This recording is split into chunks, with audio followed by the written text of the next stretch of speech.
व्याख्यामुद्रां करसारसिजैः पुस्तकं शङ्खचक्रे विप्रभिन्नस्फटिकरुचिरे पुण्डरीके निषण्णः अम्लानश्रीरमृतविशदैरंशविप्लावय नमाविर्भूयादनकमहिमा मानसे वागधीशः नमस्ते प्राणेश प्रणतविभुवाय वनिमगाः नमः स्वामिन् रामप्रियतमनमन् गुरुगुण नमस्तुभ्यं भीमप्रबलतमकृष्णेष्टभगवन्नमः श्रीमन्मध्वप्रदिश सुदर्शन्नो जय जय श्रीगुरुभ्यो नमः नारायणं सुरगुरुं जगदेकनाथं भक्तप्रियं सकललोकनमस्कृतं च त्रैगुण्यवर्जितमजं विभुमाद्यमीशं वन्दे भवग्रम् अमरासुरसिद्धवन्द्यं नारायणं नमस्कृत्य नरं चैव नरोत्तमं देवीं सरस्वतीं व्यासं ततो जयमुदीरये ವೇದವ್ಯಾಸರ ಮಹಾಭಾರತದ ಚಿಂತಕರಿಗೆ ವಂದನೆಗಳು. ಶಾಂತಿ ಪರ್ವದ 462ನೆಯ ಪ್ರವಚನ, ಸುಲಭೋಪಾಖ್ಯಾನ. ಭೀಷ್ಮರು ತಿಳಿಸಿಕೊಟ್ಟ ಮೋಕ್ಷ ಧರ್ಮದ ಹಿನ್ನೆಲೆಯಲ್ಲಿ ಧರ್ಮರಾಜನಿಗೆ ಹಳೆಯ ಜನಕರಾಜನ ಸಂವಾದವನ್ನು ಚಿಂತನೆಗೆ ತಂದು, ಆತ ಬಹಳ ಚಂದ ವೇಷ ಹಾಕಿ ಬಂದಿರುವ ಸನ್ಯಾಸಿನಿಯಲ್ಲಿ, ಭಿಕ್ಷುಕಿಯಲ್ಲಿ ಊಟೋಪಚಾರದ ಬಳಿಕ ಆಕೆಯಲ್ಲಿ ಮಾತಾಡ್ತಾನೆ ರಾಜ. ಅವನೊಡೆಗೆ ಆಕೆ ದುರ್ಗುಟ್ಟಿ ನೋಡಿ ಯೋಗದಿಂದ ಆತನ ಬಗ್ಗೆ ಪ್ರಶ್ನಿಸಿಕೊಳ್ಳುವಂತೆ ಆಗಿ ಹೋದ ಘಟನೆಯಲ್ಲಿ ಈತನು ಯೋಗನಿಷ್ಠನಾಗಿ ಆಕೆಯನ್ನು ಪ್ರಭಾವಗೊಳಿಸಿ ಮಾತಾಡಿದ್ದಾನೆ, ಆಕ್ಷೇಪಿಸಿದ್ದಾನೆ. ಬಹಳಷ್ಟು ಚಿಂತನೆಗಳನ್ನು ಆಕೆಯ ಚರ್ಯೆಯ ಬಗ್ಗೆ ಹೇಳಿದ್ದಾನೆ. ತನ್ನ ಬಗ್ಗೆಯೂ ತಾನು ಹೇಗೆ ಸನ್ಯಾಸ ಎನ್ನುವುದು ಕೇವಲ ಬಾಕ್ಯವಾದಂತಹ ಒಂದು ಲಕ್ಷಣದಿಂದ ಅಲ್ಲ, ಜ್ಞಾನದಿಂದ ಅನ್ನುವ ಮುಖವನ್ನು, ಹಾಗಾಗಿ ತನಗೂ ಛತ್ರ ಚಾಮರಾದಿಗಳಿದ್ದ ತಕ್ಷಣ ಅಯೋಗ್ಯ ಆಗಬೇಕಾಗಿಲ್ಲ ಅನ್ನುವ ನೆಲೆಯಲ್ಲಿ ತಾನು ಹೇಗಿದ್ದೇನೆ ಅಂತ ಸ್ಪಷ್ಟಪಡಿಸ್ತಾನೆ. ವಾಸ್ತವವಾಗಿ ಮನುಷ್ಯನ ಯೋಗಕ್ಕೆ, ಜ್ಞಾನಯೋಗಕ್ಕೆ ಕಾರಣವಾಗುವಂತಿರುವಂಥದ್ದು ಅಸಂಗ ಶಸ್ತ್ರೇಣ ದೃಢೇನ ಚಿತ್ವ ಅಂತ ಕೃಷ್ಣ ಹೇಳಿದ ಹಾಗೆ, ತಾನು ಆ ರೀತಿಯಾಗಿ ಪಾಶಗಳನ್ನು ಕತ್ತರಿಸಿಕೊಂಡಿದ್ದೇನೆ ಅಂತ ಹೇಳ್ತಾನೆ. ರಾಜೈಶ್ವರ್ಯಮಯ ಪಾಶಃ. ರಾಜ್ಯ ಮತ್ತು ಐಶ್ವರ್ಯ ಎನ್ನುವುದು ನಿಜವಾದ ಮನುಷ್ಯನ ಪಾಶ. ಒಂದು ಕಡೆಯಲ್ಲಿ ಅಧಿಕಾರ, ಇನ್ನೊಂದು ಕಡೆಯಲ್ಲಿ ಅದರ ಉಪಯೋಗಕ್ಕೆ ಬೇಕಾಗಿರತಕ್ಕಂತಹ ಸಂಪತ್ತು. ಒಂದೆಡೆಯಲ್ಲಿ ರಾಜಯೋಗ್ಯತೆ, ಮತ್ತೊಂದು ಕಡೆಯಲ್ಲಿ ದರ್ಬಾರ್. ಒಂದೆಡೆಯಲ್ಲಿ ಆಸ್ತಿ ಪಾಸ್ತಿಗಳ, ನೆಲಗಳ ಸಂಪತ್ತು, ಭೂಮಾಲೀಕತ್ವ, ಜೊತೆಯಲ್ಲಿ ಬೇಕಾದಷ್ಟು ಕುಳಿತು ಊಟ ಮಾಡತಕ್ಕಂತಹ ಯೋಗ್ಯತೆ ಉಳ್ಳಂತಹ ದ್ರವ್ಯ ಸಂಪತ್ತುಗಳು. ಇವು ಮನುಷ್ಯನನ್ನು ಹಿಡಿದಾಕುವುದು. ಮೆತ್ತೇನಲ್ಲ, ತಿನ್ನಲಿಕ್ಕಿರಬೇಕು, ಲೋಕವನ್ನು ಆಳುವ ತಾಕತ್ತಿರಬೇಕು ಅಂತ. ಲೋಕವನ್ನು ಪರ್ಚೇಸ್ ಮಾಡುವಷ್ಟವನಲ್ಲಿ ಬೊಕ್ಕಸ ಇದ್ರೆ ಆಯಿತು, ಅವರ ಮೇಲೆ ಪ್ರಭಾವ ಬೀರುವಷ್ಟವನಲ್ಲಿ ಇರಬೇಕಾದಂತಹ ಸಾಮರ್ಥ್ಯ. ಹೀಗಾಗಿ ಮನುಷ್ಯ ಸಿಕ್ಕಿಬೀಳ್ತಾನೆ ಅವರಲ್ಲಿ. ದುಡ್ಡುಂಟು, ಜನ ಉಂಟು, ಹೀಗಾಗಿ ಅದರ ನಡುವೆಯಲ್ಲಿ ಅವನು ಬೀಳುವುದುಂಟು. ಎಲ್ಲ ಲೋಕದಲ್ಲಿ ಎಲ್ಲ ಜನರ ಪೌರುಷಗಳಿರುವುದು ಇಲ್ಲಿಯೇ. ಪ್ರತಿಯೊಬ್ಬನ ಮೇಲೆ ಹಗೆ ಸಾಧಿಸುವುದಾದರೂ, ಮಗದೊಬ್ಬನನ್ನು ಮುಚ್ಚಿ ಹಾಕುವುದಾದರೂ ಮಾಡುವುದೆಲ್ಲಿ ಕೇಳಿದರೆ ಇಷ್ಟೇ ಒಂದು ಬಿರುಸುತನದಲ್ಲಿ. ಜನ ಉಂಟು, ದುಡ್ಡುಂಟು ಅಂತ ಹೇಳಿಕೊಂಡು, ಧನ ಇದೆ, ಜನ ಇದೆ, ಮುಂದೇನು ಅಂತ ಹೇಳಿಕೊಂಡು. ಆದರೆ ಯಾವಾಗ ಜನ ಕೈ ಕೊಡುತ್ತದೆ, ಯಾವಾಗ ಧನ ಖಾಲಿಯಾಗ್ತದೆ, ಅವರಿಗೆ ಯೋಗ್ಯತೆ ಬೋಧ ಇಲ್ಲ. ಹೀಗೆ ಪ್ರತಿಯೊಂದು ಮನೆಯಲ್ಲಿಯೂ ಪ್ರತಿಯೊಬ್ಬನಲ್ಲಿಯೂ ಪ್ರತಿಯೊಂದು ಊರಿನಲ್ಲಿಯೂ ಪ್ರತಿಯೊಂದು ಸಮಾಜದಲ್ಲಿಯೂ ಇರುವ ಬಿಕ್ಕಟ್ಟಿನ ಮೂಲ ಅಂಶ ಇದು ಪಾಶ. ಅವನನ್ನು ಎಳೆಯುವುದು. ದುರ್ಯೋಧನನು ಕೊನೆಯ ಗಳಿಗೆವರೆಗೂ ತನಗೆ ಜನ ಇದೆ, ಸೈನ್ಯ ಇದೆ, ತನ್ನ ಹತ್ರ ಧನ ಇದೆ, ಬಲ ಇದೆ ಅಂತ ಹೋರಾಡಿ ತೊಡೆ ಮುರಿದುಕೊಂಡು ಬಿದ್ದು ಸತ್ತ. ಈ ಜನಕರಾಜ ಹೇಳುತ್ತಾನೆ, ಈ ಪಾಶವನ್ನು ನಾನು ಕತ್ತರಿಸಿದ್ದೇನೆ ಅಂತ. ಇದು ಮನುಷ್ಯನನ್ನು ಕಟ್ಟಿ ಹಾಕುವ ಪಾಶ. ಇದು ಸ್ನೇಹಾಯತನ ಬಂಧನ. ಪ್ರೀತಿ ವಿಶ್ವಾಸಗಳು, ಮನೆ ಮಠ ಮಂದಿ ಹೇಳಿಕೊಂಡು, ಮಂದಿರ ಅಂತ ಹೇಳಿಕೊಂಡು ಎಲ್ಲವನ್ನು ಒಟ್ಟು ಮಾಡ್ತದೆ. ಇದು ಎಲ್ಲರನ್ನು ಬರಲಿಕ್ಕೆ ಹೇಳ್ತದೆ. ಪ್ರತಿಯೊಬ್ಬನು ಕೂಡಿ ಇಡುವುದು ಅಲ್ಲಿ. ಮನೆಯಲ್ಲಿ ಆಗುವುದಿಲ್ಲ ಆದರೆ ಮಂದಿರದಲ್ಲಿ ಹಾಕ್ತಾನೆ. ಇದು ನನಗೆ ಇನ್ನೊಂದು ಜನ್ಮಕ್ಕೆ ಸಿಗಲಿ, ಮಗದೊಂದು ರೀತಿಯಿಂದ ಹಿಂದೆ ಬರಲಿ ಅಂತ ಹೇಳಿಕೊಂಡು ಈ ನೆಲೆಯಲ್ಲಿ ಆತ ಸಂಬಂಧವನ್ನು ಗಟ್ಟಿ ಮಾಡಿಕೊಳ್ಳುತ್ತಾನೆ, ದೃಢವಾಗಿಸಿಕೊಳ್ಳುತ್ತಾನೆ. ಹೀಗಾಗಿ ಅಂತಹ ಸಂಬಂಧವನ್ನು ದೃಢಪಡಿಸತಕ್ಕಂತಹ ಪಾಶವನ್ನು ನಾನು ಮೋಕ್ಷಾಶ್ಮ ನಿಶಿತೇನೇಹ, ಇಲ್ಲಿಂದ ಬಿಡುಗಡೆಯನ್ನು ಪಡಿಬೇಕು ಎನ್ನತಕ್ಕಂಥ ಒಂದು ಗಟ್ಟಿಯಾದ ಹರಿತವಾದ ಕಲ್ಲಿನಿಂದ, ಇದು ಆಯುಧ. ಆವತ್ತಿನ ಕಾಲದಲ್ಲಿ ಕಲ್ಲಿನ ಆಯುಧ ಇತ್ತು ಎನ್ನುವುದನ್ನು ಹೇಳಿಕೊಳ್ಳಿಕ್ಕಾಗ್ತದೆ. ಇವನು ಅಶ್ಮನಿಶಿತೇನ ಅಂತ ಅಂದಾನೆ. ಹರಿತವಾದ ಕಲ್ಲಿನಿಂದ ಇಲ್ಲಿಂದ ಬಿಡುಗಡೆ ಪಡೆಯತಕ್ಕಂಥ ಮೋಕ್ಷ ಎನ್ನುವ ಆಯುಧ ಅದು. ಅದರಿಂದ ಚಿನ್ನ ತ್ಯಾಗಾಸಿನಾಮಯ, ಮೋಕ್ಷಕ್ಕೆ ಬೇಕಾಗಿರುವಂಥದ್ದು, ಬಿಡುಗಡೆಗೆ ದಾರಿ ಆಗುವಂಥದ್ದು ವೈರಾಗ್ಯ, ಬಿಡುವುದು, ತ್ಯಾಗ. ಅದರಿಂದ ನಾನು ಕೃಷ್ಣ ಹೇಳುವಾಗ ಅಸಂಗ ಅಂದ ಸಂಬಂಧ ಪಡದೇ ಇರುವಂತೆ ಎಂದು ಹೇಳ್ತೇನೆ. ತ್ಯಾಗ ಮಾಡಿದರೆ ಸಂಬಂಧವೇ ಇರುವುದಿಲ್ಲ.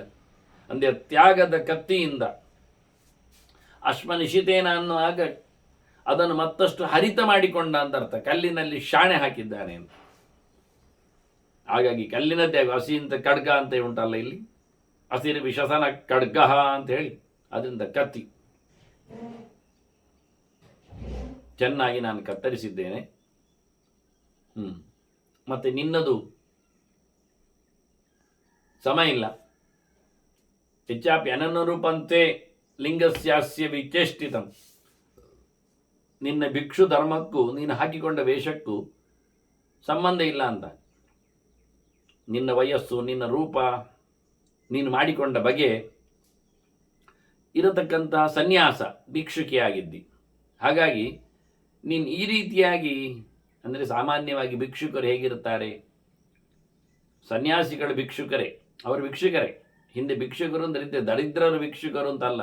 ಹಿಂದೆ ಇಬ್ಬರಿಗೆ ಭಿಕ್ಷೆ ಬೇಡಲಿಕ್ಕೆ ಅಧಿಕಾರ ಇರುವುದು. ಅಂದರೆ ಹಿಂದೆ ಅಂದರೆ ಧರ್ಮದಲ್ಲಿ ಒಬ್ಬ ಬ್ರಹ್ಮಚಾರಿ ಕಲಿಯುವವ, ಅವನು ಕೋಮಣದಲ್ಲಿಯೂ ತಿರುಗ್ತಾನೆ, ಊರಿಗೆ ಬಂದು ಭಿಕ್ಷೆ ಬೇಡಿಕೊಂಡು ಹೋಗ್ತಾನೆ.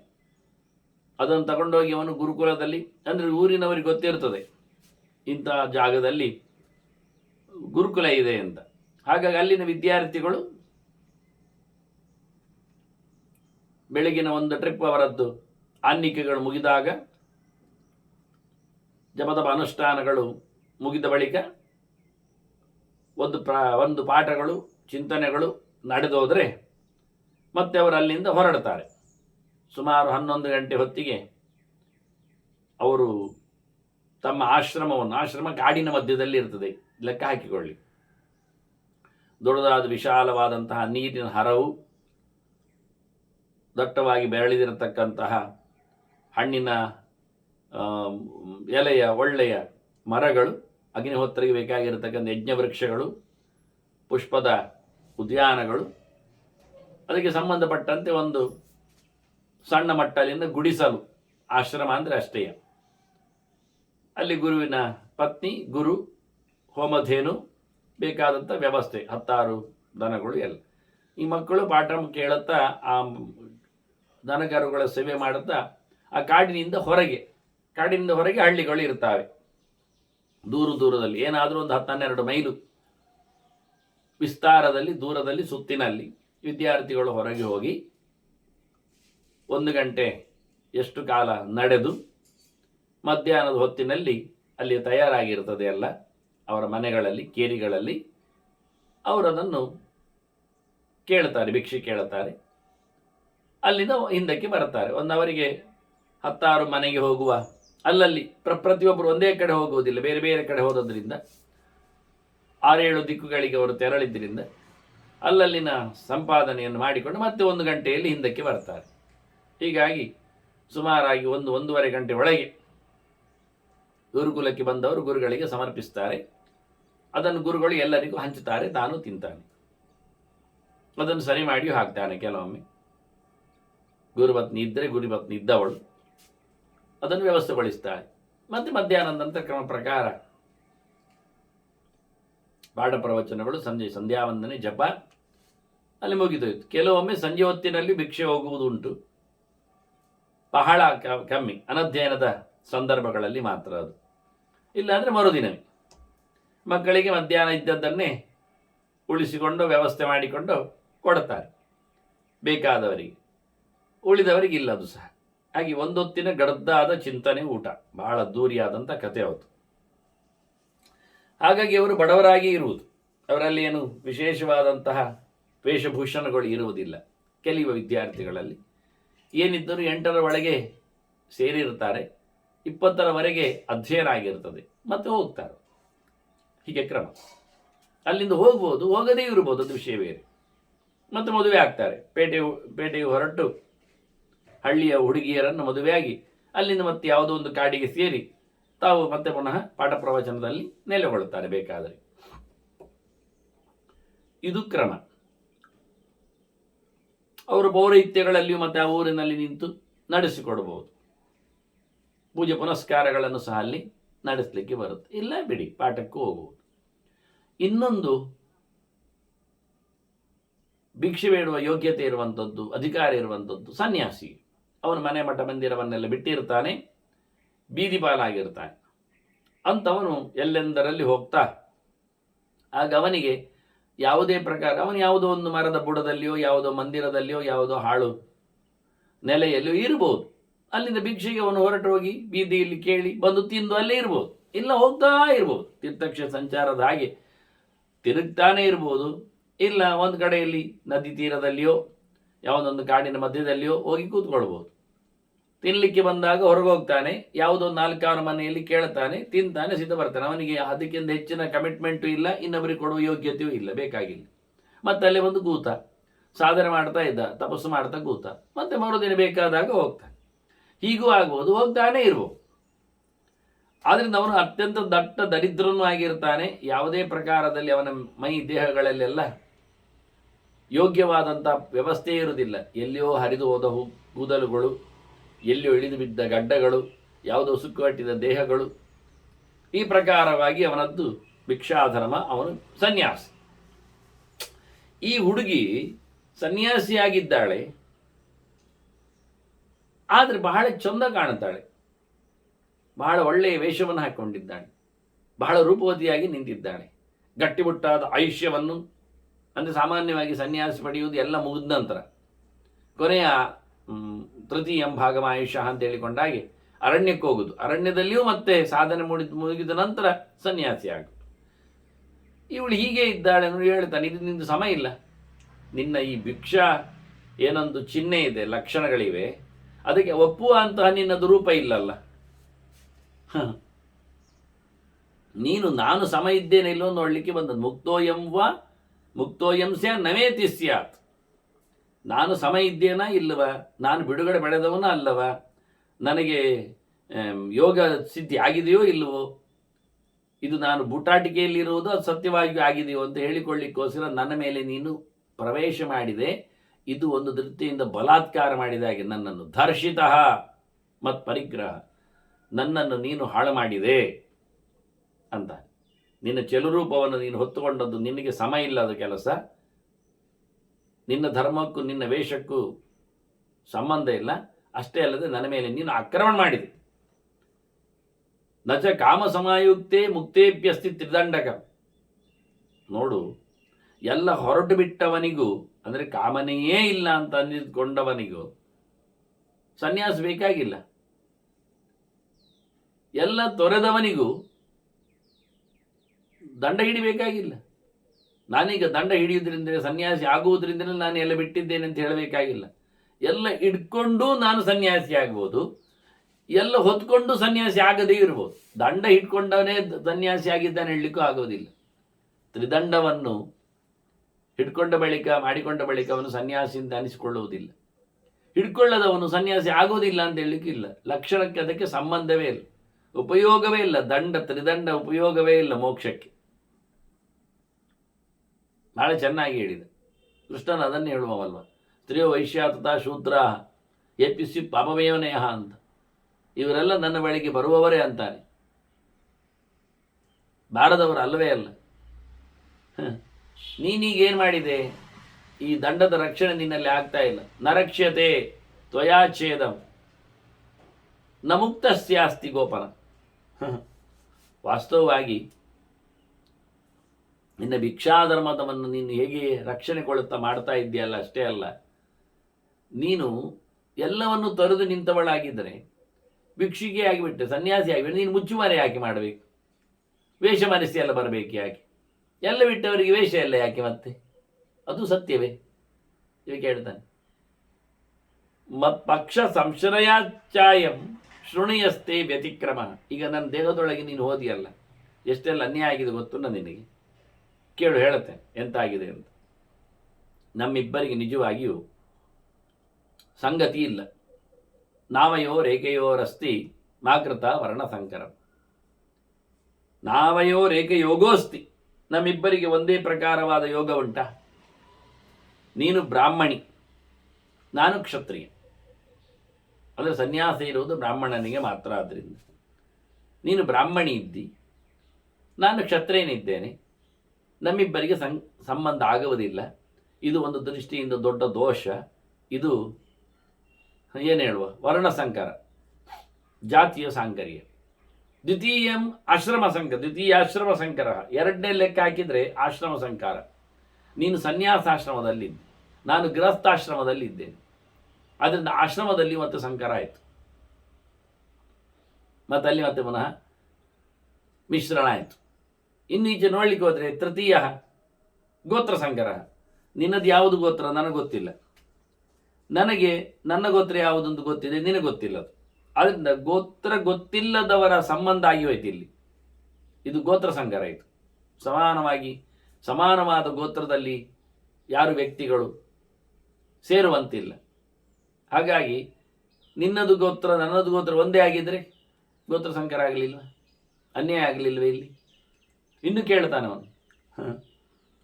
ಮತ್ತು ವಾಸ್ತವ ಇರುವುದು ಸಂಗತಿ ಧರ್ಮಶಾಸ್ತ್ರದಲ್ಲಿ ಅಗಮ್ಯ ಪರಭಾರಿಯೇತಿ. ಚತುರ್ಥೋ ಧರ್ಮಸಂಕರ.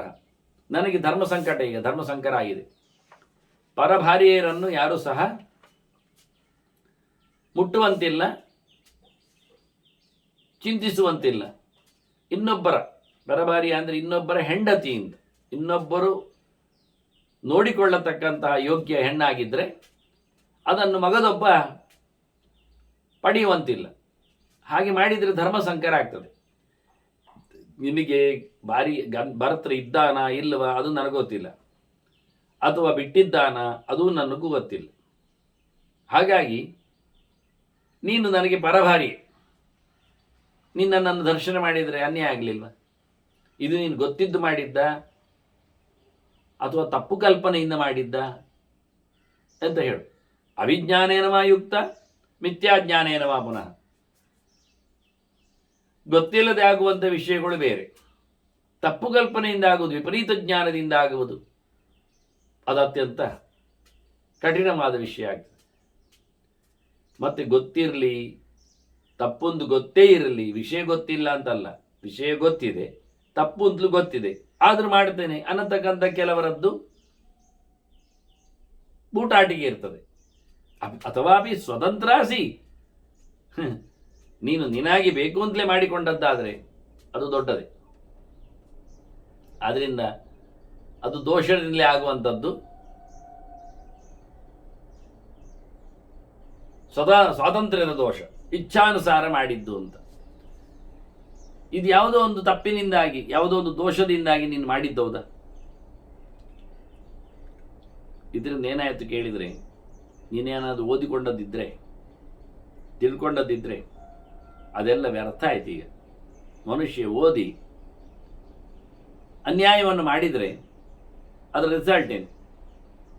ಯದಿಗಿಂಚಿ ಶುತಂತೇಸ್ತಿ ಸರ್ವಂ ತತ್. ಅನರ್ಥಕಂ, ಸರ್ವಂ ಕೃತಂ ಅನರ್ಥಕಂ, ವೇಸ್ಟ್ ಆಯ್ತಲ್ಲ. ನೀನು ನನ್ನನ್ನು ಗೆಲ್ಲಿಕ್ಕೋಸ್ಕರ ಹೊರಟದ್ದಲ್ವ, ಆಗುದಿಲ್ಲ. ನಮಯೇವ ಅಭಿಸಂಧಿಸ್ತೆ ಜಯೇಶಿನ್ಯ ಜಯೇ ಕೃತ. ಅಷ್ಟೇ ಅಲ್ಲ, ನನ್ನ ಪರಿಷತ್ತುಗಳನ್ನು, ಸಭೆಗಳನ್ನು ನೀನು ಜಯಿಸಬೇಕು ಅಂತ ಉದ್ದೇಶದಲ್ಲಿ ಬಂದಿದ್ದೆ. ಅದು ಆಗಲಿಲ್ಲ, ಅದು ಆಗುವುದಿಲ್ಲ. ಈ ಅನ್ಯಾಯಗಳ ನೆಲೆಯಲ್ಲಿ ನೆಲೆಗೊಂಡಾಗ ಅಂಥ ಜಯಕ್ಕೆ ಜಯ ಅಂತ ಅರ್ಥ ಹೇಳ್ತಾರೆ. ಜಯಮ್ಮತ್ ಪರಿಷತ್ ಕೃಷ್ಣ, ನನ್ನ ಇಡೀ ಸಭೆ ಜೇತುಮಿಚ್ಚಸಿ ತಾಮಪಿ, ಅದರ ಬಗ್ಗೆಯೂ ನಿನಗೆ ಪ್ರಭಾವ ಬೀರಬೇಕು ಅಂತ ಕಾಣ್ತಾ ಉಂಟು. ಆಗುವುದೆಲ್ಲಿಗೆ? ಆದ್ದರಿಂದ ಅಯೋಗ್ಯರ ಮೇಲೆ ನೀನು ಕಣ್ಣು ಹಾಯಿಸಿದ್ದು, ಸಭೆಯ ಮೇಲೆ ಕಣ್ಣು ಹಾಕಿಸಿದ್ದಾಗಲಿ ನನ್ನ ಮೇಲೆ ಕಣ್ಣು ಹಾಕುವುದಾಗಲಿ, ಇದು ಎರಡು ಯೋಗ್ಯವಾದ ವಿಷಯ ಅಲ್ಲ. ಸಭೆಯ ದೊಡ್ಡ ಸಂಗತಿ, ಅಲ್ಲಿ ತಿಳಿದವರಿದ್ದಾರೆ. ರಾಜ ಎಲ್ಲ ತಿಳಿದವರನ್ನೆಲ್ಲ ಒಟ್ಟಾಕಿದ್ದಲ್ಲಿ ಈಕೆಯನ್ನು ನೋಡಿ ಅವರ ಹತ್ರ ಯಾರು ಮಾತಾಡಿಸ್ಲಿಕ್ಕೆ ಹೋಗಲಿಲ್ಲ, ಇವನೇ ಮಾತಾಡಿದ. ಇವನ ಮೇಲೆ ಅವಳು ಕಣ್ಣು ಹಾಯಿಸಿದ್ದರಿಂದ ಇವನದನ್ನು ಬ್ಲಾಕ್ ಮಾಡಲಿಕ್ಕೆ ನೋಡಿ ಇವನೇ ಮಾತಾಡಿಬಿಟ್ಟ. ಅದಕ್ಕೋಸ್ಕರ ಇವನೇ ಕೇಳಿಬಿಟ್ಟ. ಅದರಿಂದ ಹೇಳ್ತಾನೆ, ತಥಾ ಅರ್ಹತಃ ತತಶ್ಚತ್ವಂ ದೃಷ್ಟಿಂ ಸ್ವಾಂ ಪ್ರತಿಮುಂಚಸಿ. ಯೋಗ್ಯರಾದ ಸಭೆಯ ಮೇಲೆ ನೀನು ಕಣ್ಣು ಹಾಕುವುದಾಗಲಿ, ನನ್ನ ಮೇಲೆ ಕಣ್ಣನ್ನು ನೆಟ್ಟದ್ದಾಗಲಿ ಇದು ಸಮ ಇಲ್ಲದ್ದು. ಮತ್ತು ಪ್ರಕ್ಷ ಪ್ರತಿಘಾತಾಯ ಸ್ವಪಕ್ಷ ಉದ್ಭಾವನಾಯಶ, ಇದರಲ್ಲಿ ನಿನ್ನದು ಸ್ವಾರ್ಥ ಇದೆ. ನನ್ನನ್ನು ಅದುಮಿಡುವುದು ಒಂದು ವಿಷಯ ಅಂತ ಆದರೆ, ಪರೀಕ್ಷಿಸಿಕೊಳ್ಳುವುದು ಒಂದು ಕತೆ ಆದರೆ, ಸಭೆಯನ್ನು ಪ್ರಭಾವ ಬೀರುವುದು ಒಂದು ಮುಖ ಆದರೆ, ನಿನ್ನನ್ನಿಲ್ಲಿ ನೀನು ದೊಡ್ಡದು ಮಾಡಿಕೊಳ್ಳಬೇಕು ಎನ್ನುವುದು ಕಾಣ್ತಾ ಉಂಟು ಅಂತಾನೆ. ನಿನ್ನನ್ನು ಸರಿಯನ್ನಾಗಿಸಿಕೊಳ್ಳಿಕ್ಕೋಸ್ಕರ ನೀನು ಕಣ್ಣಗಲಿಸಿದ್ದಿ ಅಂತ ತಿಳಿಸ್ತಾನೆ. ಸಾಸ್ವೇನ ಮರ್ಷಜೇನತ್ವಂ ವೃದ್ಧಿಮೋಹೇನ ಮೋಹಿತ. ನಿನಗೆ ಅಸಹನೆಯೂ ಕಾಣ್ತದೆ ಕೆಲವೊಮ್ಮೆ, ಇದು ಸಹಜ. ಲೋಕದಲ್ಲಿ ಯಾರಾದರೂ ಯಾವುದೇ ರೀತಿಯಾದ ಒಳ್ಳೆಯ ಗುಣಲಕ್ಷಣಗಳಿದ್ದರೆ ಅಕ್ಕಪಕ್ಕದವರಿಗೆ, ಒಟ್ಟಿದ್ದವರಿಗೆ ಸ್ವಲ್ಪ ಹೊಟ್ಟೆಗಿಚ್ಚು, ತಲೆಬಿಸಿ ಆಗುವುದು. ನನ್ನೊಟ್ಟಿಗೆ ಸುಮಾರಾಗಿ ಎಳವೆಯಲ್ಲಿ ಶಾಲೆಯಲ್ಲಿ ನಮ್ಮ ಸಾಮಾನ್ಯ ಕ್ಲಾಸಿನವರಾಗಿ ಎಲ್ಲದರಲ್ಲಿ ಒಟ್ಟು ಓದಿಕೊಂಡ 10 ವರ್ಷ ಅವನು ಇಲ್ಲೇ ಇದ್ದಾನೆ. ಹಾಗಾಗಿ ನಾನು ಇಲ್ಲೆಲ್ಲ ಹೆಚ್ಚು ಕಡಿಮೆ ವಿಶೇಷ ವಿಷಯಗಳನ್ನು ಬಗ್ಗೆ ಚಿಂತನೆ ಕೊಡುವುದನ್ನು ಕೇಳಿಕೊಂಡಾಗ ಅವನಿಗೆ ಒಂಥರ ಮಾತಾಡ್ತಾನೆ ಅಂತ. ಹಾಗಾಗಿ ಅವನು ಮಾತಾಡೋದು ಗಮ್ಮತ್ತೊಂದರೆ ಆಗಿ, ಸಬ್ಜೆಕ್ಟ್ ಇಲ್ಲ, ಸೊತ್ತಿಲ್ಲ, ಏನೋ 4 ಜನರನ್ನು ನಿಲ್ಲಿಸಿ ಅದೊಂದು ರೀತಿಯ ತೀಟೆ. ಹಾಗೆ ಕೆಲವರಿಗೆ ಅವಧಾನ ಮಾಡಿದ್ದು ನೋಡಿ, ನಾನು ಅವಧಾನ ಮಾಡ್ತೇನೆ, ಅದೇನು ಹೊರಗಿಂದ 8-10 ಹಣ್ಣು ಹಂಪಲುಗಳನ್ನೆಲ್ಲ ಸುಲಿದು ತಿಂದಾಗೆ ಅಂತ ಯೋಚನೆಗಳವರಿಗೆ ಆಗೊಂದಿರುತ್ತೆ. ಕೆಲವೊಮ್ಮೆ ಹೊಳೆಯಲ್ಲಿ ಹಾರಿ ಈಜಿಕೊಂಡು ಆಚೆ ದಾಟುವವರನ್ನು ನೋಡಿಕೊಂಡು ಕೆಲವರಿಗೆಲ್ಲ ಭಾರಿ ಸಂಭ್ರಮ ಅನಿಸುವುದು. ನಾನು ಹಾರಿ ಬಿಡುತ್ತೇನೆ. ಅಲ್ಲ, ಹಾರಿ ಬಿಡು ಮಾರಾಯ, ಹಾರುವುದೇನು ಸಮಸ್ಯೆ ಇಲ್ಲ, ಮತ್ತೆ ಎತ್ತಿ ಹಾಕುವರು ಯಾರು, ಆಚೆ ಹೋಗ್ಬೇಕಲ್ಲ ದಾಟಿ.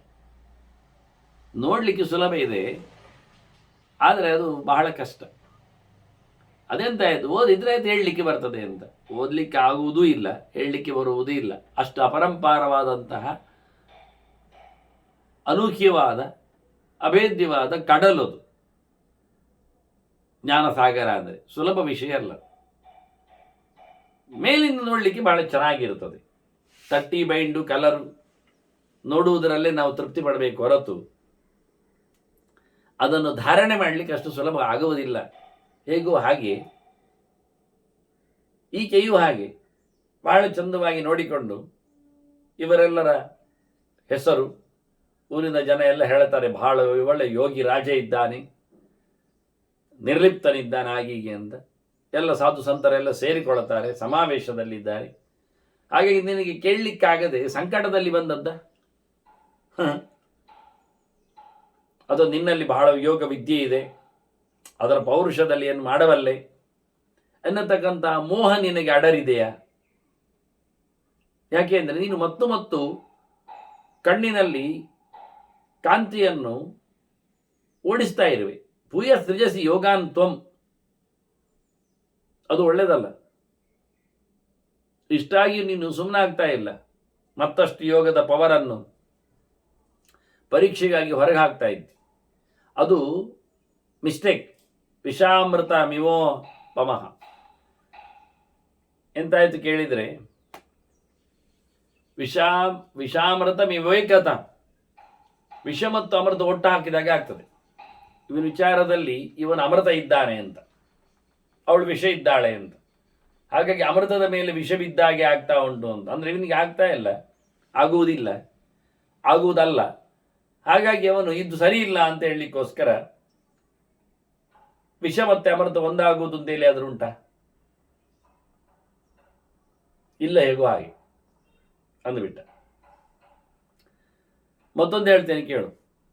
ಇಚ್ಛತೋರತ್ರ ಯೋ ಲಾಭ ಸ್ತ್ರೀಬಿಂಸೋಹ ಅಮೃತೋಪಮ. ನಿನಗೆ ಅಮೃತ ಮತ್ತು ವಿಷ, ನಾನು ಮತ್ತು ನೀನು ಅಂತ ಹೇಗೆ ಗೊತ್ತಾಗ್ತದೆ ಕೇಳಿದರೆ, ಬಯಸಿದವರ ಮೇಳನ ಅದು ಅಮೃತ.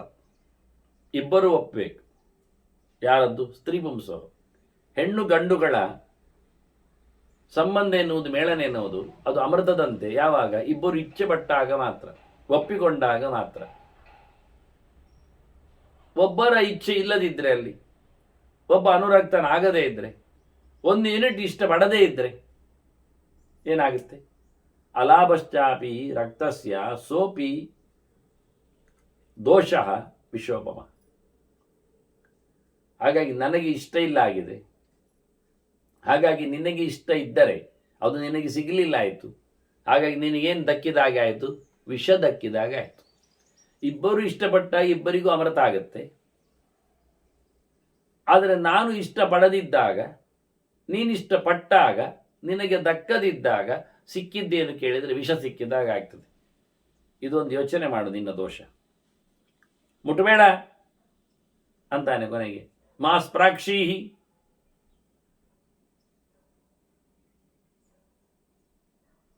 ಇವನನ್ನು ಆಕೆ ದರ್ಶನ ಮಾಡಿದ್ದು ಅಂತ ಆಕೆನೇ ಹೇಳಿಕೊಂಡ, ಬಲಾತ್ಕಾರ ಮಾಡ್ತಾ ಇದ್ದಾಳೆ ಅಂತ. ಕಣ್ಣಿನಲ್ಲಿ ಪ್ರಭಾವ ಬೀರಿದ್ದಾಳೆ ಅಂತ. ಕಣ್ಣಿನಿಂದ ಮುಟ್ಟುವುದು ಮುಟ್ಟಿದ ಹಾಗೆ, ಕಿರಿಕಿರಿ ಉಂಟು ಮಾಡುವುದು, ಮನಸ್ಸಿನಲ್ಲಿ ಗೆರೆ ಎಳೆಯುವುದು, ಗೀಚುವುದು, ಅನ್ಯಾಯ ಮಾಡಿದ ಹಾಗೆ. ಅದರಿಂದ ಹೇಳಿಬಿಟ್ಟ, ಮಾಸ್ ಪ್ರಾಕ್ಷಿ, ಮುಟ್ಟಬೇಡ, ಮುಟ್ಟಬೇಡ. ಸಾಧು ಜಾನೀಶ್ವ, ಒಳ್ಳೆಯದನ್ನು ಥಿಂಕ್ ಮಾಡು. ಸ್ವಶಾಸ್ತ್ರ ಮನಪಾಲಯ, ನಿನ್ನ ಧರ್ಮ, ನಿನ್ನ ಅಧ್ಯಯನ, ನಿನಗೆ ಪಾಠ ಆದ್ದು ಅದನ್ನು ಸ್ವಲ್ಪ ಕಾಪಾಡು. ಹೇಳಿಕೊಟ್ಟದ್ದನ್ನು ಕೇಳಿ ಕಲಿ, ಸರಿ ಮಾಡಿ.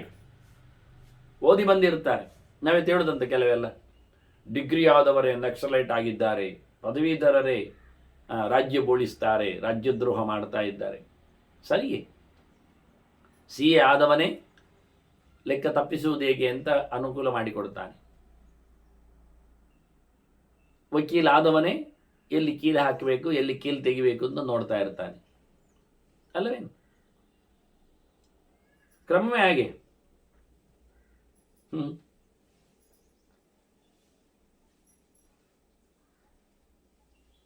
ಡಾಕ್ಟರ್ ಆದವನೇ ಯಾವ ನೆಲೆಯಲ್ಲಿ ರೋಗಿಯನ್ನು ಬಗಿಬೇಕು ಅಂತ ನೋಡ್ತಾನೆ, ಹೇಗೆ ತೆಗಿಬೇಕು ನೋಡ್ತಾನೆ. ಅರ್ಥವೇ ಇಲ್ಲ. ಲೋಕದ ಕಥೆಯೇ ಹೀಗೆ. ವ್ಯಾಪಾರ ಮಾಡುವವನೇ, ಬೆಳೆಗಾರನೇ ಮೋಸ ಮಾಡುವುದು ಹೇಗೆ ಅಂತ ತೋರಿಸಿಕೊಡ್ತಾನೆ. ಅದರಿಂದ ನೀನು ಕಲಿತದ್ದನ್ನು ಸರಿಯಾಗಿಸಿಕೋ. ಏತತ್ ಸರ್ವಂ ಪ್ರತಿಚ್ಛನ್ನಂ ಮೈ ನಾರ್ಹಸಿ ಗುಹಿತು. ನಿನ್ನ ಯಾವುದೇ ಕಪಟ, ಮೋಸ, ಗುಟ್ಟು ಎಲ್ಲ ನನ್ನಲ್ಲಿ ಬೇಡ. ಮುಚ್ಚುಮರೆ ನನ್ನಲ್ಲಿ ಬೇಡ, ಅದು ಸಮ ಇಲ್ಲದ ವಿಷಯ. ಒಂದೊಮ್ಮೆ ನೀನು ಸಾಯದಿತ್ವಂ ಸ್ವಕಾರ್ಯೇಣ ಯದ್ಯ ಅನ್ಯಸ್ಯ ಮಹೀಪತೆ, ನಿನಗಾಗಿಯೇ ಏನೋ ಒಂದು ತಿಳ್ಕೊಳ್ಬೇಕು ಅಂತ ನೀನು ಹೀಗೆ ಒಂದು ವೇಷ ಮರೆಸಿಕೊಂಡು ಗೂಢಚರ್ಯ ಮಾಡ್ತಾ ಇದ್ದೀಯಾ, ಅದು ಇನ್ಯಾವುದೋ ರಾಜನಿಗೋಸ್ಕರ. ಯಾಕೆಂದರೆ ಕೆಲವು ರಾಜರೆಲ್ಲ ಅವರಿಗೆಲ್ಲ ಹೀಗೆ ಉಂಟು. ಗೂಢಚರ್ಯ ವಿದ್ಯೆಯಲ್ಲಿ ಒಂದು ಬಗೆ, ಚಂದವಾದ ಹುಡುಗಿಯರನ್ನು ಕಳಿಸ್ತಾರೆ, ಒಳ್ಳೆ ಶಕ್ತಿಶಾಲಿಯಾದ ಮಾಟಗಾತಿಯರಾದ, ಮಂತ್ರವಿದ್ಯೆ ಬಲ್ಲ, ಕೈಕಾಲು ವಿಷವುಳ್ಳ ಇಂತಹ ಬೆಡಗಿಯರನ್ನು ಕಳಿಸ್ತಾರೆ ಗೂಢಚರ್ಯ ಮಾಡಲಿಕ್ಕೆ. ಅವರನ್ನು ಹೀಗೆ ಭಿಕ್ಷುಕರನ್ನಾಗಿ, ಬೇಡುವವರನ್ನಾಗಿ ಎಲ್ಲ ಮಾಡಿಸ್ತಾರೆ, ಹೆಳವರನ್ನಾಗಿ, ಕೈಕಾಲು ಮುರಿದವರನ್ನಾಗಿ, ಇಂಥದ್ದೆಲ್ಲ ಉಂಟು ಗೂಢಚರ್ಯ ವಿದ್ಯೆಯಲ್ಲಿ. ಅದನ್ನು ಭೀಷ್ಮರು ಹೇಳಿದ್ದಾರೆ, ಹೇಳಲಿಕ್ಕಿದ್ದಾರೆ ಬೇಕಾದಷ್ಟು ವಿಷಯ. ಎಂತಹ ಗೂಢಚಾರರನ್ನು ರಾಜ ನಿಯಮಿಸಬೇಕು ಕೇಳಿದರೆ, ಬೆಪ್ಪನಂದಾಗಿರುವವರನ್ನು, ವೇಷ ಚಂದ ಇಲ್ಲದವರನ್ನು, ಭಿಕ್ಷುಕರನ್ನು, 10 ಜನರು ಒಟ್ಟು ಸೇರುವ ಕಡೆಯಲ್ಲಿ ನೆಲೆಗೊಳ್ಳುವವರನ್ನು ಅವನು ಸುಮ್ಮನೆ ಕೂಗುವುದು, ಬೊಬ್ಬೆ ಹೊಡೆಯುವುದು, ಹುಚ್ಚನಾಗಿ ಮಾಡುವುದು. ನಿಜವಾಗಿ ಆಗಲ್ಲ. ಅಲ್ಲಿ ಬಾವಿಕಟ್ಟೆಯಲ್ಲಿ ಕೂತು ಹುಚ್ಚನಾಗಿ ಮಾಡ್ತಾ ಬೆಳಿಗ್ಗಿಂದ ಸಂಜೆವರೆಗೆ ಇರ್ತಾನೆ. ಎಲ್ಲರೂ ಹೇಳ್ತಾರೆ, ಅದು ಯಾವಾಗಲೂ ಅಲ್ಲೇ ಉಂಟು ಮಾರೆ ಪ್ರಾಣಿ, ನಾವೆಲ್ಲ ಬಿಸಾಡಿ ಹೋದದ್ದನ್ನು ತಿಂದು ನೆಕ್ಕಿ ಮದಗ್ತಾನೆ. ನಿಜವಾಗಿ ವಿಷಯ ಕೇಳಿದದು ರಾಜನ ಗೂಢಚಾರ. ಬಾವಿಕಟ್ಟೆಯಲ್ಲಿ ಎಲ್ಲರೂ ಸೇರ್ತಾರೆ ಗೊತ್ತುಂಟು, ಎಲ್ಲರ ಸಬ್ಜೆಕ್ಟ್ ಬರ್ತದಲ್ಲಿ, ಅವ ಚೆನ್ನಾಗಿ ಅದನ್ನು ತಿಳ್ಕೊಳ್ತಾನೆ, ಕೇಳಿಕೊಳ್ತಾನೆ. ಮತ್ತು ಎಂಥವ ಇದ್ದಾನೆ ಕೇಳಿದರೆ ಅವನು ಒಂದು ಸರ್ತಿ ಹೇಳಿದ್ರೆ ಸಾಕು, ಕರೆಕ್ಟಾಗಿ ನೆನಪಿರುತ್ತದೆ. ಹಾಗಾಗಿ ಅವರಲ್ಲೆಲ್ಲ ಸುದ್ದಿ ಬರ್ತದೆ ಬಾವಿಕಟ್ಟೆಯಲ್ಲಿ. ಕೆಲವರು ಬಾವಿಕಟ್ಟೆಯಲ್ಲಿ ಪಾತ್ರೆ ತರ್ತಾರೆ ತೊಳಿಲಿಕ್ಕೆ, ಕೆಲವರು ಬಟ್ಟೆ ತರ್ತಾರೆ ಒಗಿಲಿಕ್ಕೆ, ಹಾಗೆಲ್ಲ ಸುಮಾರು ಟೈಮ್ ತೆಗಿತಾರಲ್ಲಿ. ಹಿಂದೆಲ್ಲ ಹಾಗೆ ಬಾವಿಕಟ್ಟೆ ಅಂದರೆ ದೊಡ್ಡ ಬಾವಿ, 10 ಜನ ಊರಿನವರು ಬರುವುದಲ್ಲಿಗೆ. ಅದೇ ಊರಿಗೆ ಬಂದವಳು ನೀರಿಗೆ ಬರೋದಿಲ್ವಾ ಅಂತ ಅವರದೊಂದು ಗಾದೆಯೇ ಉಂಟು. ಅದು ಯಾವುದೋ ಒಂದು ಮನೆಯಲ್ಲಿ ಮದುವೆ ಆದರೆ, ಆ ಮದುವೆಯಲ್ಲಿ ಯಾವ ಹುಡುಗಿ ಬಂದದ್ದು ಅಂತ ಯಾರಿಗೂ ಹೇಳದೇ ಇದ್ರೆ, ಅವರು ಅಂದರೆ ಗೊತ್ತುಪಡಿಸದೇ ಇದ್ದರೆ,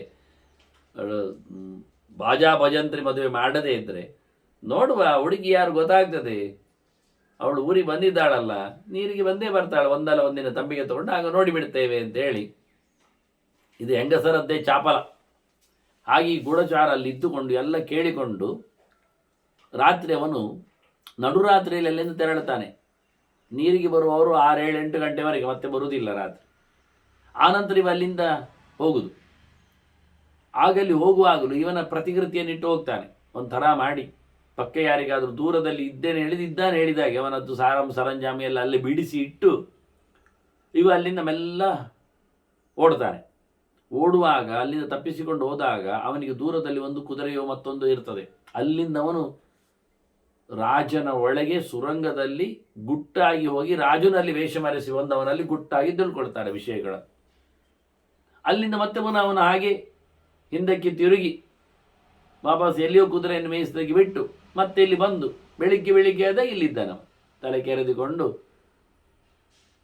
ಚಪ್ಪಲಿ ಎತ್ತಿಕೊಂಡು ಕಚ್ಚಿಕೊಂಡು ಹುಚ್ಚರಾಗಿ ಮಾಡಿಕೊಂಡು ಮಾಮೂಲಿ ತಿಳ್ಕೊಳ್ಳಿಕ್ಕಿರ್ತಾನೆ. ಒಂದು ಚೂರು ಯಾರಿಗೇನು ಗೊತ್ತಾಗೋದಿಲ್ಲ. ಇಂತಹ ಗೂಢಚಾರ ವಿದ್ಯೆಗಳನ್ನೆಲ್ಲ ಬಹಳಷ್ಟು ನೆಲೆಯಲ್ಲಿ, ಇದು ಅರಮನೆ ಒಳಗೂ ಗೂಢಚಾರನ ಇಟ್ಟಿರ್ತಾನವ, ಕೆಲಸಗಾರರನ್ನಾಗಿಸಿಕೊಂಡು.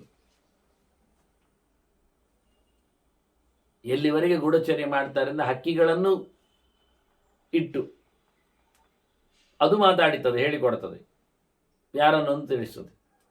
ಆದರೆ ಇವಾಗ ಕೇಳ್ತಾನೆ, ಯಾರದ್ದಾದರೂ ನೀನು ಗೂಢಚರ್ಯ ವಿದ್ಯೆ ಮಾಡಲಿಕ್ಕೆ ಇಲ್ಲಿ ಬಂದಿದ್ರೆ ಹೇಳಿಬಿಡು, ನನ್ನ ಹತ್ತಿರದಲ್ಲಿ ಏನು ಮುಚ್ಚು ಮರ ಇಲ್ಲ, ಮಾಡಲಿಕ್ಕಿಲ್ಲ. ತತ್ವಮತ್ರ ಪ್ರತಿಚ್ಛನ್ನ ಮೈ ನಾರ್ಹಸಿ ಗುಹಿತು. ಹಾಗಾಗಿ ನೀನು ಇಲ್ಲಿ ಬಂದು ಗುಟ್ಟಾಗಿ ವೇಷ ಮರೆಸಿ ಎಂತ ಮಾಡುವುದು ಬೇಡ, ಎಂತ ಅಂತ ಹೇಳಿಬಿಡು. ಯಾವಾಗಲೂ ರಾಜನಲ್ಲಿಗೆ ಮತ್ತೆ ಒಳ್ಳೆಯ ಬ್ರಾಹ್ಮಣನೆಡೆಗೆ, ಒಳ್ಳೆಯ ಹೆಣ್ಣಿನೆಡೆಗೆ ಎಲ್ಲ ಸುಳ್ಳಾಗಿ ವ್ಯವಹಾರ ಮಾಡಬಾರದು ಅಂತ ಕ್ರಮ. ನ ರಾಜಾನ ಮೃಷಾ ಗಚ್ಚೇತ್ ನ ದ್ವಿಜಾತಿಂ ಕದಂಚನ ನ ಸ್ತ್ರೀಯಂ ಸ್ತ್ರೀ ಗುಣೋಪೇತ ಅನ್ಯುಹು ಹೇತೆ ಮೃಷಾಗತ. ನೀವೊಂದೊಮ್ಮೆ ಮೋಸದಿಂದ ಕಪಟದಿಂದ ಬ್ರಾಹ್ಮಣನೆರಿಗೆ ಹೋದರೆ ಅವ ಶಾಪ ಹಾಕಿಯ, ಬಾಯಿ ಮುಚ್ಚು ಕೂತರು ನಿಮಗದು ಪೆಟ್ಟೆ. ರಾಜನಲ್ಲಿಯೂ ಸಹ ಹಾಗೆ ಏನೋ ಮೋಸಗಳಿಂದ, ಕಪಟಗಳಿಂದ, ಗುಟ್ಟಿನಿಂದ, ರಹಸ್ಯದಿಂದ ಹೋಗಬಾರ್ದು, ಅವನ ತಲೆಯೇ ಕಡದಾನು. ಹಾಗೆ ಹೆಣ್ಣಿನ ಹೆಣ್ಣಿನಡೆಗೆ ಹೋಗುವಾಗಲೂ ಒಳ್ಳೆ ಹೆಣ್ಣಾಗಿದ್ದರೆ, ಶುದ್ಧವಾದವಳಾಗಿದ್ದರೆ, ಸಚ್ಚರಿತ್ರ ಸಂಪನ್ನಲಾಗಿದ್ದರೆ, ಅವಳ ಹತ್ತಿರದಲ್ಲಿ ನಿಮ್ಮದು ದುರ್ವ್ಯವಹಾರ ಆಗಬಾರ್ದು. ಅವಳ ಪಾತಿವ್ರತ್ಯ ಅದು ನಿಮ್ಮನ್ನು ಭಸ್ಮ ಮಾಡಿ, ಇದು ಕ್ರಮ. ಅವನು ಹೇಳುದು, ತಾನು ರಾಜ ಇದ್ದೇನೆ, ರಾಜನೆಡೆಗೆ ದುಷ್ಟಕೂಟಗಳಿಂದ ಬರಬಾರ್ದಿತ್ತು ಅಂತ ಹೇಳ್ತಾನೆ. ಒಬ್ಬೊಬ್ಬರಿಗೆ ಒಂದೊಂದು ಬಲ ಇದೆ. ರಾಜ್ಞಾಂ ಹಿ ಬಲಂ ಐಶ್ವರ್ಯಂ. ರಾಜರಿಗೆ ಸಂಪತ್ತಿನದ್ದೇ ಬಲ. ಎಂತ ಬೇಕಾದರೂ ಸಂಪತ್ತಿನಲ್ಲಿ ಕೊಂಡುಕೊಳ್ಳುತ್ತಾರವರು, ಏನನ್ನು ಬೇಕಾದರೂ ಮಾಡ್ತಾರೆ.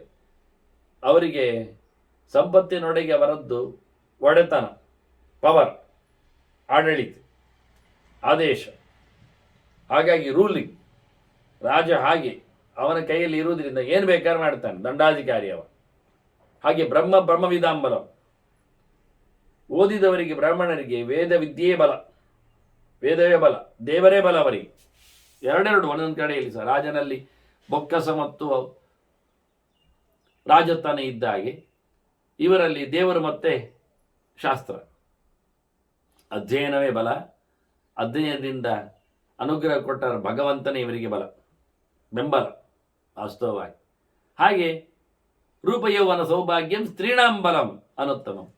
ಹೆಣ್ಣುಗಳಿಗೆ ಏನು ಬಲ ಕೇಳಿದರೆ ಅವರದ್ದು ಚೆಲುವು, ಅವರ ಗಟ್ಟಿಯಾದ ವಯಸ್ಸು, ಯೌವನ, ಅವರ ಅಂಗಸೌಷ್ಠವ, ಇವೆಲ್ಲ ಅವರಿಗೆ ಬಲ ನಿಜವಾಗಿ.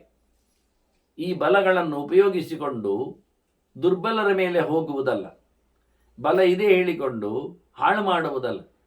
ಬಲಕ್ಕೆ ಯೋಗ್ಯವಾದ ಸ್ಥಾನದಲ್ಲಿ ಮಾತ್ರವೇ ಆ ಬಲದ ಪ್ರಯೋಗ ಆಗಬೇಕು. ಆದ್ದರಿಂದ ಅಯೋಗ್ಯವಾಗಿ ಆ ಬಲವನ್ನು ಪ್ರಯೋಗ ಮಾಡಿದರೆ ಅದು ಹಾಳಾಗ್ತದೆ. ಆರ್ಜವೇ ನಾಭಿಗಂತವ್ಯ ವಿನಾಶಾಯ ಹ್ಯನಾರ್ಜವ. ಅದರಿಂದ ದುಡ್ಡಿದೆ ಹೇಳಿಕೊಂಡು ಲಂಚ ಕೊಡ್ಲಿಕ್ಕೆ ಹೋದರೆ ಹಾಳಾದಾಗೆ. ಅಧಿಕಾರ ಇದೆ ಹೇಳಿಕೊಂಡು ಸಿಕ್ಕಾಬಟ್ಟೆ ಸಿಕ್ಕಿದವರನ್ನು ತುಳಿಲಿಕ್ಕೆ ಹೋದರೆ ಹಾಳಾಗ್ತಾನೆ. ಶಾಸ್ತ್ರ ಇದೆ, ದೇವರಿದ್ದಾನೆ ಹೇಳಿಕೊಂಡು ಸಾಮಾನ್ಯರ ಮೇಲೆ ಹೊಟ್ಟೆಗಿಚ್ಚಿನಿಂದ ಹರಿಹಾಯಿದ್ರೆ, ದಡ್ಡರ ಮೇಲೆ ಇವನ ಬ್ರಹ್ಮಾಸ್ತ್ರ ಅಂದರೆ ಅದು ವೇದದಾಸ್ತ್ರ, ಬ್ರಹ್ಮಾಸ್ತ್ರ, ದಡ್ಡನ ಮೇಲೆ ಎಂತ ಕರ್ಮಕ್ಕೆ. ಹಾಗೆ ಚೆಲುವಿದೆ, ಚಂದ ಇದೆ ಅಂತ ಹೇಳಿಕೊಂಡು, ಯೌವನ ಇದೆ, ಪೊಗರಿದೆ, ಪೊಗದಸ್ತಿದ್ದೇನೆ ಹೇಳಿಕೊಂಡು ಸಾಮಾನ್ಯರ ಬಡಪಾಯಿಗಳ ಮೇಲೆ, ಜನಸಾಮಾನ್ಯರ ಮೇಲೆ ತನ್ನ ವೇಷಗಳನ್ನೆಲ್ಲ ತೋರಿಸ್ಲಿಕ್ಕೆ ಹೋದರೆ ಅವ್ರು ಕಿತ್ತರಿದು ತಿಂದ ಹಾಕಿ ಅಲ್ವ. ಅದರಿಂದ ನಾವು ನೇರವಾಗಿರಬೇಕು, ನಾವು ಮೋಸ ಮಾಡಲಿಕ್ಕೆ ಹೋಗಬಾರ್ದು. ಅದರಿಂದ ನೀನೀಗ ವೇಷವನ್ನೆಲ್ಲ ಹಾಕಿಕೊಂಡು, ಹೆಣ್ಣಿಗೆ ಬಲ ಯಾವುದು ಕೇಳಿದರೆ ಸಹಜವಾದ ರೂಪ, ಯೌವನ ಹೇಳಿ ಅದನ್ನು ನೀನು ಇಲ್ಲದನ್ನು ಹಾಕಿಕೊಂಡು ಬಂದು ತೋರಿಸಲಿಕ್ಕೆ ಮಾಡ್ತಾ ಇದ್ದೆ, ಅದು ಸರಿ ಇಲ್ಲ. ಸಾತ್ವಂ ಜಾತಿಂ ಶ್ರುತಂ ವೃತ್ತಂ ಭಾವಂ ಪ್ರಕೃತಿಂ ಆತ್ಮನಃ ಕೃತ್ಯಂ ಆಗಮನೇ ಚೈವ ಭಕ್ತುಮರಸಿ ತತ್ವದ. ಹಾಗಾಗಿ ನೀನೀಗ ಕರೆಕ್ಟ್ ಹೇಳಿಬಿಡು, ನೀನು ಜಾತಿ ಏನು, ನೀನು ಏನು ಓದಿಕೊಂಡೆ, ನಿನ್ನ ವೃತ್ತಿ ಅಂಥದ್ದು, ನಿನ್ನ ಚರ್ಯೆ ಹೇಗೆ, ನಿನ್ನ ಅಭಿಪ್ರಾಯ, ನಿನ್ನ ಸ್ವಭಾವ, ಇಲ್ಲಿ ಬಂದಿರತಕ್ಕಂಥ ಉದ್ದೇಶ, ಕೆಲಸ, ಇವನ್ನೆಲ್ಲ ನೀನು ಚೆನ್ನಾಗಿ ಹೇಳು, ತಿಳಿಸಿಬಿಡು ಅಂತ ಹೇಳ್ತಾನೆ. ಹೀಗೆ ಕಡೆಯಲ್ಲಿ ಕಡೆಯ ಆದೇಶದಂತೆ ಅವಳನ್ನು ಪೂರ್ತಿ ರೀತಿಯಾಗಿ ಕವರ್ ಮಾಡಿ, ಸಾರಿ ಇನ್ನು ಹೇಳು ಅಂದರೆ ಏನು ಬಂದೆ ಎಲ್ಲ ತಿಳ್ಕೊಂಡಿದ್ದೇನೆ ಎನ್ನುವರ ಹಿನ್ನೆಲೆಯಲ್ಲಿ ಕೊಟ್ಟಿದ್ದಾನೆ, ಹಾಗೂ ದಂಡೆಯಲ್ಲಿಟ್ಟು ಹೇಳಿದ್ದಾನೆ. ನಿನ್ನ ಬಾಯಿಂದ ಬರಬೇಕಲ್ಲ, ಇನ್ನು ಬಂದು ಬಿಡ್ಲಿ ಅಂತ. ಹೀಗೆ ಭೀಷ್ಮರು ಬಹಳ ಚಂದವಾಗಿ ಧರ್ಮರಾಜನಿಗೆ ಜನಕರಾಜನಲ್ಲಿ ನಡೆದ ಆತನು ಹೇಳಿದ ಮಾತನ್ನು ಹೇಳಿದರು. ಏನಾಯ್ತು ಈಗ, ಎಂಥ ಮಾತು ಕೇಳಿದ್ರು, ಯಾವ ನವಮನೆ ಆದರೂ ಈ ಹುಡುಗಿಯನ್ನು ತತ್ತರಿಸಲಿಲ್ಲಂತೆ. ಸುಲಭ ನವ್ಯಕಂಪತ ಅಂತಾರೆ ಧರ್ಮರಾಜನಿಗೆ. ಈ ಹುಡುಗಿಗೇನಾಗಲಿಲ್ಲ. ಅವ ಚಂದ ಮಾಡಿ ಎಂಥ ಒಂದು ಬೆರಳೆಲ್ಲ ಮಡಿಸಿ ಎಲ್ಲ ಹೇಳಿದ. 1 ತಪ್ಪು 2 ತಪ್ಪು 3 ತಪ್ಪು 4 ತಪ್ಪು ಅಂತ ಜಾತಿ ಸಂಕರ, ವರ್ಣ ಸಂಕರ, ಧರ್ಮ ಸಂಕರ ಎಲ್ಲ ಹೇಳಿಕೊಂಡು ಇವಳ ದೋಷನ್ನೆಲ್ಲ ಭಾರಿ ಗಮ್ಮತ್ತಿನಲ್ಲಿ ಹೇಳಿಬಿಟ್ಟಿದ್ದಾನೆ. ಒಂದು ಚೂರು ಇವಳು ನಡುಗಲಿಲ್ಲ. ರಾಜಸ್ಥಾನದಲ್ಲಿ ಒಬ್ಬಳು ಬೇಡಲು ಬಂದವಳು ಇವ ಭಿಕ್ಷೆಗೆ ಊಟವೇ ಹಾಕಿ ಆಕೆಯನ್ನು ಮಾತಾಡಿಸಿದ್ದಾನೆ. ಏನು ಏನು ನೋಡುವ ಅಂತೇಳಿ ಕ್ಯೂರಿಯಾಸಿಟಿಯಲ್ಲಿ ಈಕೆ ಏನು ಈ ರಾವಣನ ಅಂತಃಪುರದಲ್ಲಿ ಹನುಮಂತನ ಹಾಗೆ ಗಮ್ಮತ್ತಲ್ಲಿ ಕೂತ್ಬಿಟ್ಟಿದ್ದಾನೆ. ಹನುಮಂತ ಏನಯ್ಯ ಕೇಳುವಾಗ ಜಪ್ಪನೆ ಹಾಗೆ ಈಕೆ ಗಡದ್ದಾಗಿ ಸುಮ್ಮನೆ ಕೂತಿದ್ದಾಳೆ ಅಂತ ಹೇಳಿಬಿಟ್ಟು ಮತ್ತೆ ಮಾತಾಡ್ತಾಳೆ. ಇವ ಕೇಳಿದ್ದಕ್ಕೆ ಉತ್ತರಗೊಳ್ಳಿಕ್ಕೆ ಶುರು ಮಾಡಿದ್ದಾಳೆ ಅಂತ ಭೀಷ್ಮರು ಹೇಳ್ತಾರೆ. 18 ಸುಲಭೆ. ಆಕೆ ಹೇಳ್ತಾಳೆ 18 ಗುಣಗಳಿವೆ, 18 ದೋಷಗಳಿವೆ ಮಾತಿನ ವಿಷಯದಲ್ಲಿ. ಮುಖ್ಯವಾಗಿ ಮಾತು 5 ಹೊತ್ತಿದೆ ನೋಡು. ಸೌಕ್ಷ್ಮ್ಯಂ, ಸಂಖ್ಯಾ, ಕ್ರಮೌಚೋಭೌ, ನಿರ್ಣಯ, ಸಪ್ರಯೋಜನ. ಅದೇನು ಅಂತ ಅವಳು ಹೇಳ್ತಾಳೆ. ಮತ್ತೆ ಪಂಚೈತಾನಿ ಅರ್ಥಜಾತಾನಿ ವಾಕ್ಯಂ ಇತ್ಯುಚ್ಯತೆ ಅಂದ್ರಪ್ಪ ರಾಜ. 5ಕ್ಕೆ ವಾಕ್ಯ ಅಂತ ಹೇಳ್ತಾರಲ್ವ, ತಿಳಿಬೇಕಾದ ಕತೆ ಅಲ್ವ ಇದು? ಹೌದು. ಈ 5ರಲ್ಲಿ ಜ್ಞಾನಂ ಜ್ಞೇಯೇಷು ಭಿನ್ನೇಷು ಯದಾ ಭೇದೇನ ವರ್ತತೆ ತತ್ರ ಅತಿಶಯಾಯಿನಿ ಬುದ್ಧಿ ಸೂಕ್ಷ್ಮ. ವಾಕ್ಯದಲ್ಲಿ ಸೌಕ್ಷ್ಮ ಏನು ಗೊತ್ತಾ, ಸೂಕ್ಷ್ಮತೆ ಏನು ಗೊತ್ತಾ? ವಿಷಯವನ್ನು ತಿಳಿಯುವುದರಲ್ಲಿ ಬೇರೆ ಬೇರೆ ಇರ್ತದಲ್ಲ, ಅದನ್ನು ಗಮನಿಸುವ ಬುದ್ಧಿವಂತಿಕೆ ಉಂಟಲ್ಲ, ಅದೇ ಸೂಕ್ಷ್ಮತೆ. ವಿಷಯ ಒಂದಿರ್ತದೆ, ಅನೇಕ ತಿಳುವಳಿಕೆಗಳು ಬರ್ತಾವೆ, ಇದರಲ್ಲಿ ಭಿನ್ನತೆಯನ್ನು ಗಮನಿಸಬೇಕಾಗ್ತದೆ. ಅದರಿಂದ ಜ್ಞಾನವನ್ನು ಪಡೆಯುವಾಗ ಹೇಳಿರತಕ್ಕ ಸಂಗತಿಗಳಲ್ಲಿ ಏನೆಲ್ಲ ವ್ಯತ್ಯಾಸಗಳಿರ್ತವೆ ಅದನ್ನೆಲ್ಲ ಸೂಕ್ಷ್ಮವಾಗಿ ಪರಿಗ್ರಹಿಸಬೇಕು. ಇದು ಮೊದಲು.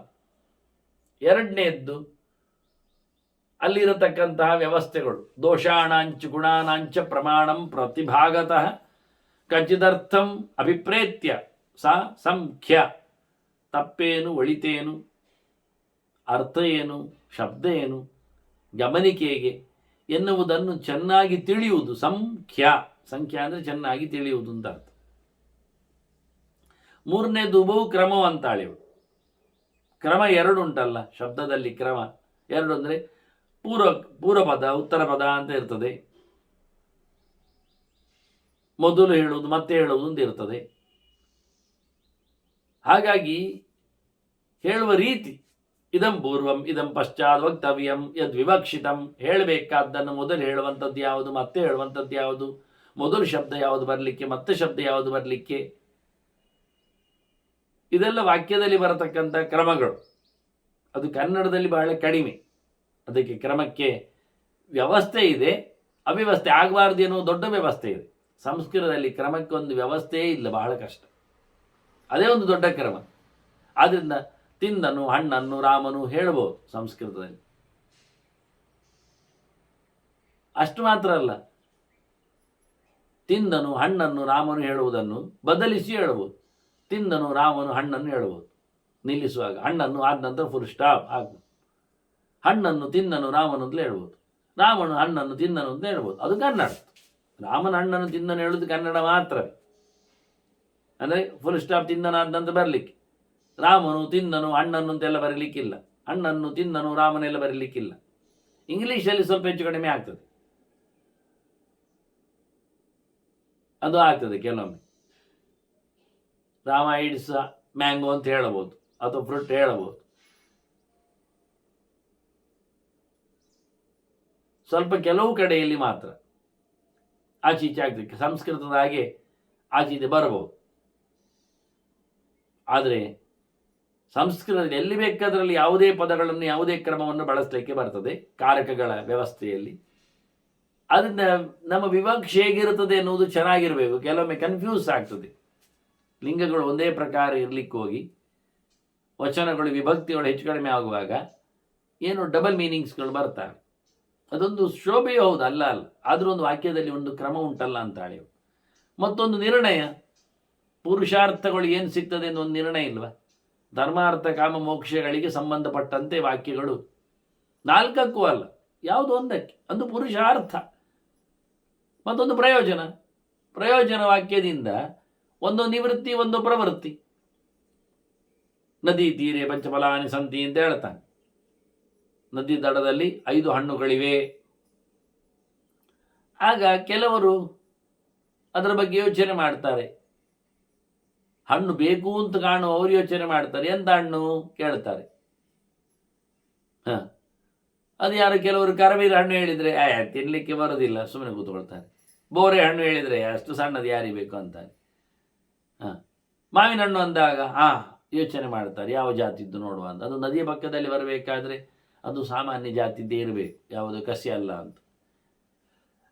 ಹೀಗೆ ಪ್ರವೃತ್ತಿ ನಿವೃತ್ತಿ, ಬೇಕು ಬೇಡಗಳಿಗೆ ಇಚ್ಛಾ ದ್ವೇಷ, ಅದರ ಮೇಲೆ ಇಚ್ಛೆ, ಅದರ ಮೇಲೆ ದ್ವೇಷ. ಹಾಗಾಗಿ ಒಂದು ವಾಕ್ಯದ ಮೇಲೆ ಅದು ಪ್ರಯೋಜನ.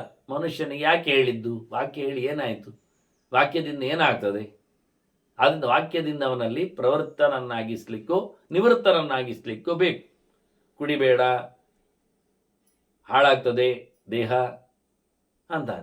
ಆಗ ನಮಗೆ ಅರ್ಥ ಆಗ್ತದೆ, ಕುಡಿಬೇಡ ಅಂದದ್ದನ್ನು ದೇಹ ಹಾಳಾಗುವ ವಸ್ತು ಅಂತ ಹೇಳಿದ್ದು ಅರ್ಥ ಆಗ್ತದೆ. ಅದರಿಂದ ಬಿಡ್ತಾನವ, ಹೋಗಬೇಡ, ಕುಡಿಸ್ತಾರೆ, ದೇಹ ಹಾಳಾಗ್ತದೆ, ಈಗ ಅರ್ಥ ಆಯ್ತು. ಹೋಗಬೇಡ ಎಂದು ಪ್ರವೃತ್ತಿ ನಿವೃತ್ತಿ, ಹೊರಟಿದ್ದಾನೆ, ನಿಲ್ತಾನೆ. ಹೀಗೆ ಒಂದು ವಾಕ್ಯದಲ್ಲಿ ಇರಬೇಕಾಗಿರತಕ್ಕಂತಹ ಪಂಚ ವಿಷಯಗಳನ್ನು ಅವಳು ತಿಳಿಸಿದ್ಲು. ಆನಂತರ ಹೇಳ್ತಾಳೆ ಅವಳು, ವಾಸ್ತವವಾಗಿ ಅದಕ್ಕೆ ನಾನು ನಿನಗೆ ಪಂಚ ವಿಷಯಗಳಿಲ್ಲತಕ್ಕ ಮಾತುಗಳನ್ನು ಆಡ್ತೇನೆ ನೋಡು, ಹೇಳಿಕೊಂಡು ಮಾತಾಡ್ತೇನೆ ಅಂತ ಆರಂಭ ಮಾಡ್ತಾಳೆ. ಅವಳ ಮಾತುಗಳೇನು, ಮಾತುಗಳಲ್ಲಿ ಏನು ಬಂದಿದೆ, ಅವಳು ಟೋಟಲಿ ಮಾತಿನ ಸ್ವರೂಪದ ಬಗ್ಗೆ ಹೇಳ್ತಾ ಇನ್ನು ಚಂದವಾಗಿ, ಇನ್ನು ಅವಳ ಮಾತು ಹೇಗಿತ್ತು ಎನ್ನುವುದ್ರ ಬಗ್ಗೆ ಒಂದು ಭೀಷ್ಮರಿಷ್ಟು ಗೆರೆಗಳನ್ನು ಹೇಳ್ತಾರೆ. ಅದರ ಬಗ್ಗೆ ನಾವು ಮುಂದಿನ ಚಿಂತನೆ ನಡೆಸುವ ವಂದನೆಗಳೊಂದಿಗೆ ಶ್ರೀಕೃಷ್ಣ ನಾರಾಯಣ ನಾರಾಯಣ ನಾರಾಯಣ.